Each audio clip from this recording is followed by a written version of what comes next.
আসসালামু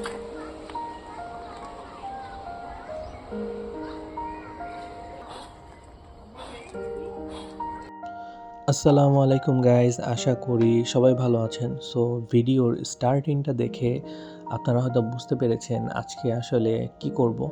so normally একটা Japanese bamboo দিয়ে আমরা আজকে একটা বনসাই তৈরি করব, যেটাতে কিনা কিছুটা ল্যান্ডস্কেপ একটা আর্ট বা ডিজাইন থাকবে।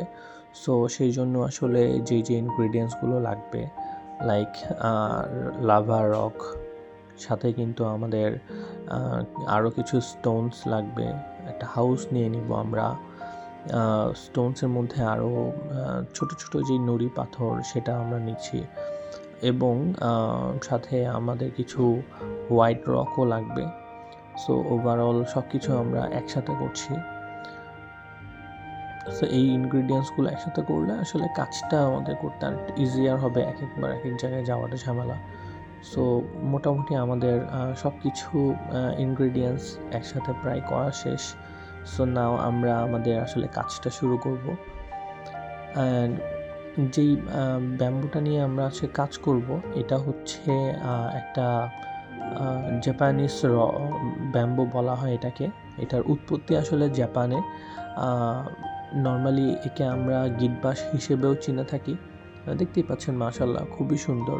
এটাকে গিটবাস বলা হয় কারণ এই বাঁশে প্রচণ্ড পরিমাণে গিট থাকে, মানে একটু পরপরই হচ্ছে গিট। আর একে কলসি বাঁশও বলা হয়ে থাকে কারণ এই গাছটায় যে গিটগুলো থাকে বাঁশে, গিটগুলোর মাঝখানের অংশটা দেখলে কিন্তু কিছুটা কলসির মতো লাগে। সো ওভারঅল কিন্তু মাশাল্লাহ গাছটাই অনেক কিউট।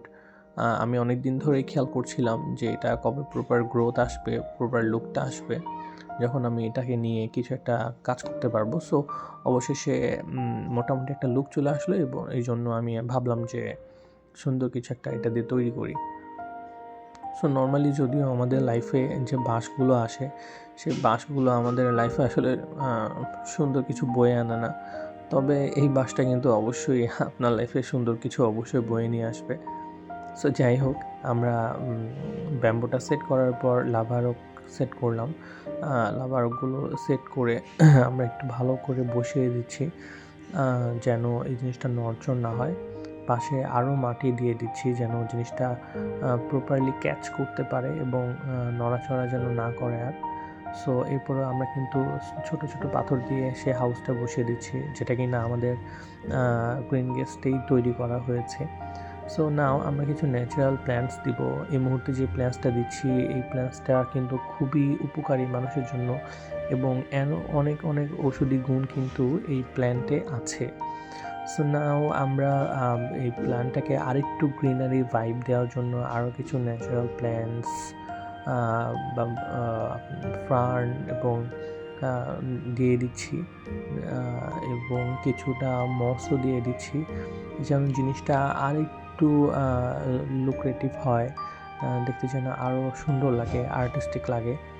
সো আমরা মোটামুটি সব কিছুই বসিয়ে দিয়েছি, অ্যান্ড আমরা এরপরে হচ্ছে চেক করছিলাম যে সব কিছু ঠিকঠাক আছে কি না, বা কোনো জায়গায় কোনো প্রবলেম আছে কি না, বা কোনো জায়গায় আরেকটু ইমপ্রুভ করা যায় কি না।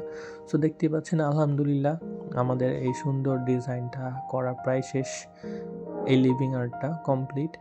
সো চলুন আমরা এখন এটার ফাইনাল যেই লুক সেটা দেখি। সো এই লিভিং আর্টটা কেমন হয়েছে অবশ্যই কিন্তু আমাদেরকে কমেন্ট সেকশনে জানাবেন। সকলে ভালো থাকবেন। আসসালামু আলাইকুম।